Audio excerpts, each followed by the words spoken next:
Hey guys, so I'm in the Grimace and they're playing like 90s soul or something. I don't know. This gym is so random. And the light's super diffused. Okay, here we go. Okay, so today I wanted to revisit the subjects of kind of like why people are not adapting. And of course I like to talk about why you don't adapt. So maybe I should talk about why you would adapt or how the benefits are just freaking amazeballs.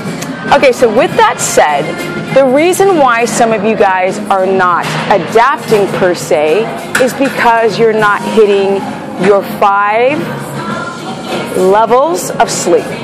And they go in 90 minutes, right? You've got the first, it's like a swimming pool, going deeper and deeper and deeper down into, let's say, the 5th foot of water. So you got the level 1, which is like a resting state, 2, where you fall asleep, 3 and 4, I believe, is where you become paralyzed, and that's where the business is. And then you have 5, which is REM. And they can go in a 90-minute cycle, and you really hit that first 90-minute cycle of the 5 levels between 10 and 12 p.m. to 12 a.m. And that's when your body's connected to the circadian rhythm. So a lot of you people that think, well, I get 8 hours of sleep, so I sleep well. And I'm like, no, you don't. Because you have to actually follow the 24-hour day and light cycles. Your body is emitting and secreting hormones that regulate your body according to the light. Blue light, night light, orange light, yellow light. So with that said, a lot of people are like using their glucometers and they notice that their fasted glucose is so high. And then I'll ask them what time they went to bed, and they say, I went to bed at like 1 o'clock. And I'm like, okay, so you're already past that 10 p.m. So now cortisol, and you don't have blue blockers on, so now that cortisol rhythm is starting to peak when it should be dropping, and melatonin should be peaking. A lot of people, they don't hit that 3rd and 4th level of sleep. And when you actually take sleeping pills, you only get about 40-something more minutes of sleep total, deep sleep, the whole night, which is not the 90-minute cycle. So you really don't hit that 3rd and 4th level of sleep that's reparative. So it's better to connect to your circadian rhythm, get down this elevated cortisol so your body can properly reset itself. Your pineal gland, which is going to secrete serotonin, and melatonin can start secreting your hormones in the right rhythm so you can get your hormones in balance.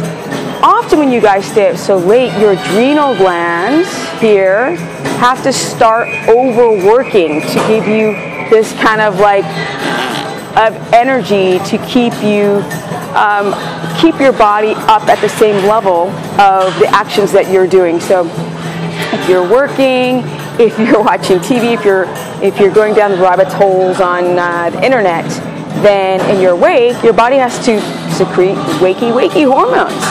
Well, that's very catabolic because the wakey hormones should be secreted in the morning. Cortisol is a steroid hormone. So like when you take like a cortisone shot or something, it's supposed to take down inflammation. But when you have cortisol secreted in excess, it can have a rebound effect and do the opposite. It can create more inflammation in the body. It's the fight or flight survival hormone that today is over-secreted. So back to the sleepy thing. So a lot of you guys aren't hitting a few 90-minute cycles. So your body can't really go into reparative mode. It has to keep clocking in because cortisol is being secreted while you sleep. And what could do that? The stress of the day, over-exercising, the inflammation in your body that your body's trying to get into a rested state, heart rate drop, blood thicken to repair, and it can't. It can't because you've missed your circadian timing of 10 p.m.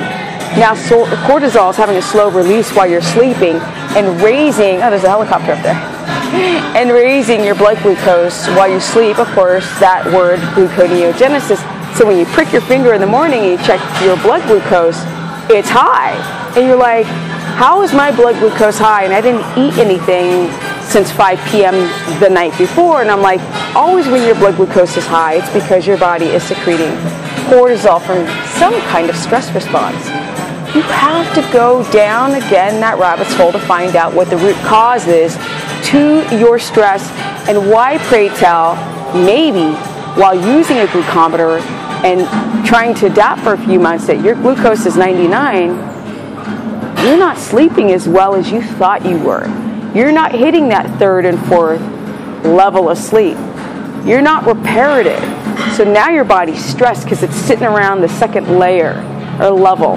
And that, everybody, is going to produce cortisol. And then, finally, when you wake up in the morning and you finally do hit that fifth layer of REM and you're dreaming, and then you wake up exhausted because you didn't hit enough sleep cycles. You didn't go down to the fifth layer or level enough. So you wake up exhausted, and now your cortisol is like not even there. You're like, oh great, I had cortisol all night, and now that I need this sucker to wake up, it's not there.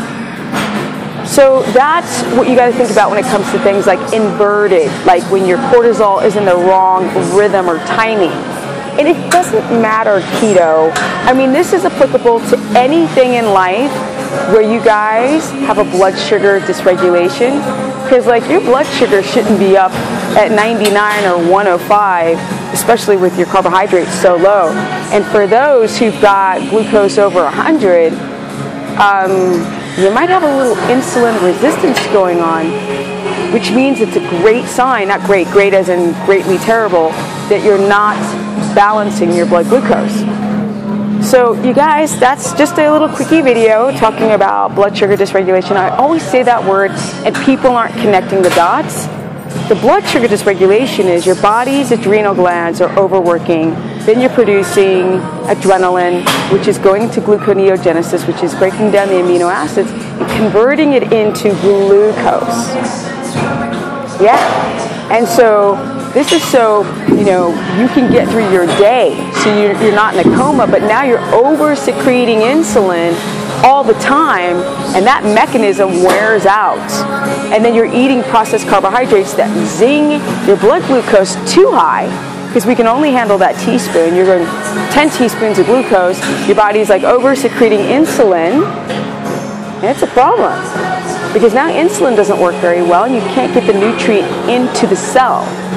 So your blood glucose goes even higher. It's crazy.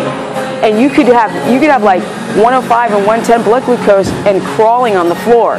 And that's because insulin's not getting that glucose into the cell for energy. And that's a lot of you guys. And that's why you guys use coffee. You say it's the aroma, it's the taste, when really your cells are driving you to give you some energy, like get you going. But the irony is, it's a backslap rebound effect because coffee overstimulates your adrenals again on top of your already blood sugar dysregulation, and that's when you start running into those health problems. Like your thyroid, your adrenals, high blood pressure, stress, your sleep is garbage, your serotonin goes down the toilet, you never feel balanced, you're kind of depressed.